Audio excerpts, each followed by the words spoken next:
Hello everyone, this is Dilshi Akhtar, chemistry faculty of IIT NEET. देखिए, हम लोग पढ़ चुके थे relation between vapour density and degree of dissociation के बारे में। ठीक है, आपका रिलेशन आया था ये कुछ इस तरीके से। ठीक है, अल्फ़ा, जो कि अल्फ़ा की वैल्यू आपकी आई थी कुछ इस तरीके से,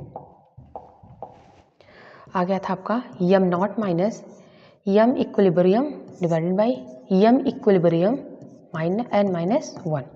एक आपका ये आया था और एक आपका वेपर डेंसिटी के फॉर्म में D minus D divided by small d N minus 1। ठीक है, आपका ये आया था वेयर जहाँ पे आपका यम नॉट क्या था। ठीक है, यहाँ पे आप देखे थे क्या था आपका यम नॉट क्या था, आपका मॉलिक्यूलर मास था, ओरिजिनल मॉलिक्यूलर मास। ठीक है, क्या था आपका ओरिजिनल मॉलिक्यूलर मास। ठीक है, ओरिजिनल मॉलिक्यूलर मास। ठीक है, यम इक्विलिब्रियम क्या था, इक्विलिब्रियम पे क्या था मॉलिक्यूलर मास था। ठीक है, और आपका डी क्या था, डिग्री ऑफ डिसोसिएशन। ठीक है, डिग्री ऑफ डिसोसिएशन मतलब before degree of vapour density, इसको हम लिख सकते हैं वेपर डेंसिटी बिफोर डिसोसिएशन, ऐसा लिख सकते हैं before dissociation, vapour density before dissociation. और स्मॉल डी को लिख सकते हैं हम वेपर डेंसिटी एट इक्विलिब्रियम। ठीक है, इक्विलिब्रियम पे था, मतलब क्या था आपका यम नॉट मतलब ओरिजिनल मॉलिक्यूलर मास था, आपका यम इक्विलिब्रियम क्या था मॉलिक्यूलर मास एट इक्विलिब्रियम था, और आपका vapour density before dissociation and vapour density at equilibrium, तो आपका स्मॉल डी था। और यहाँ पे यन की बात करें तो यन क्या था आपका, यन क्या था आपका mole of product form by 1 mole of reactant 1 मोल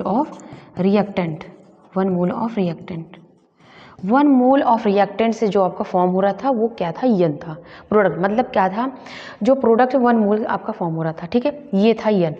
अब इतना आपको पता चल गया था। चलिए इसके आगे हम देखते हैं क्या करते हैं।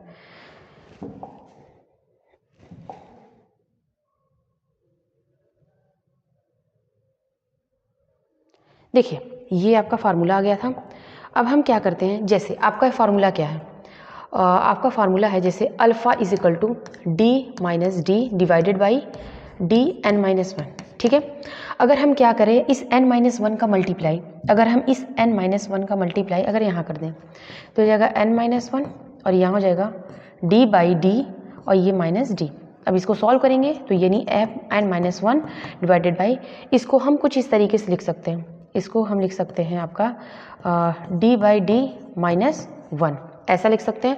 अब ये क्या जाएगा, उधर जाएगा प्लस हो जाएगा, इसका मतलब d by D is equal to और ये हो जाएगा +1। ठीक है, अब क्या करेंगे, आपका ये जो फार्मूला होता है यानी लीनियर इक्वेशन के हिसाब से जैसे निकालते हैं आपका, जैसे यम का कंपेयर करा इससे n माइनस 1, यानी इस तरीके से जिस तरीके से हम कराते थे कंपेयर, यानी y की जगह पे आपका ये हो गया, m की जगह पे आपका ये हो गया, इस तरीके से c आपका कांस्टेंट। तो हम इस तरीके से करते थे। अगर हम इसका ग्राफ डिनोट करें, अगर हम इसका क्या करें ग्राफ डिनोट करें तो कुछ इस तरीके से होगा।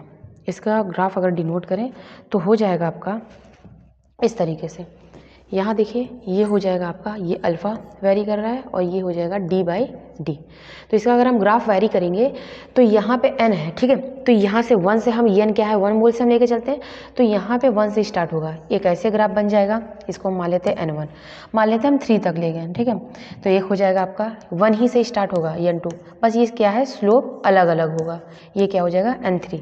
ये एक ही पोजीशन से होगा, इंटरसेक्ट दोनों नहीं करेंगे, मतलब अलग अलग है 1 एक ही पॉइंट से, तो n1 n2 n3 इस तरीके से क्या होगा इसका ग्राफ बनेगा। जैसे फॉर एग्जाम्पल के हिसाब से हम देखते हैं क्या होता है। चलिए देखते हैं एग्जाम्पल के हिसाब से।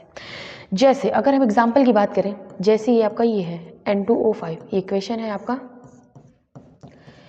NO2 और ये O2 में हो रहा है। ठीक है, ये हो गया 4, यहाँ पे इसको बैलेंस कर देते हैं। ओके, ये आया एक इक्वेशन, हम ये लेते हैं और एक ये लेते हैं आपका NH3 और ये हो जाएगा N2 3S2। ठीक है, ये हो गया। थर्ड लेते हैं हम इस तरीके से, थर्ड ले लेते हैं आपका PCl5 और ये हो जाएगा आपका PCl3 और ये हो जाएगा Cl2। ठीक है, अब यहाँ से क्या करना है, अब यहाँ से आपको देखिए, अब यहाँ से क्या करना है आपको, ये जो आपका d by D is equal to alpha n-1 और ये क्या था +1। यहाँ से आपको n की वैल्यू क्या करनी है, फाइंड आउट करनी है n की वैल्यू। तो क्या आएगी, मतलब स्लोप आपको देखना है। तो यहाँ देखिए क्या है, 2 बन रहा है, 2 से कितने फॉर्म में हो रहा है, 5 के फॉर्म में। अब ये बताइए जब 2 से आपका 5 के में हो रहा है, अगर 1 का निकालेंगे तो क्या आ जाएगा, 5/2, यानी n की वैल्यू क्या आ जाएगी, 5/2। अब इस तरीके से यहाँ देखिए 2 है और 2 से आपका कितने में हो रहा है, 3 और 1 4। अगर 1 का निकालेंगे तो यानी n निकालेंगे हो जाएगा 4/2, यानी 4 है और ये 2। अब इसी तरीके से अगर आप इसका ही n निकालें, तो अगर इसका भी n निकालेंगे तो ये क्या है यहाँ पे PCl5, ये PCl2। अब इसी तरीके से इसका क्या हो जाएगा आपका, ये हो जाएगा 2/1। मतलब हम क्या करेंगे, कुछ इसको काट करेंगे, क्या आएगा, 2 आएगा। मतलब हम इसको क्या करेंगे, इस तरीके से इसको रिप्रेजेंट कर सकते हैं। ये 1 से 2 में ब्रेक हो रहा था, ठीक है, इस तरीके से हम इसको कर सकते हैं। अब यहाँ से इसका स्लोप तो निकल गया, अब क्या करेंगे, इसका ग्राफ बनाते हैं, ठीक है। अब इसका यहाँ पे ग्राफ अगर बनाएंगे तो ये हो गया अल्फ़ा, ये हो गया d/d। तो अब यहाँ से देखते हैं क्या आता है आपका, ठीक है।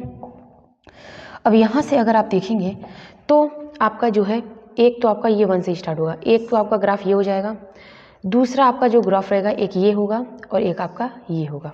एक ही बना देते हैं इसको, ठीक है, क्योंकि दोनों की वैल्यू क्या आई है, 2 आई है, सेम आई है, ठीक है। तो ये क्या हो जाएगा, ये आपका जो हम बनाए हैं ये हो गया आपका, ये NH3 का भी हो गया आपका, और ये हो गया आपका PCl5 का भी, और ये किसका आया, ये आ गया N2O5 का।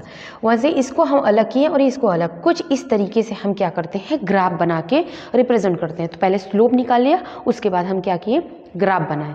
तो ये इससे बेसिस था कि हम इस तरीके से इसको कर सकते हैं, ओके।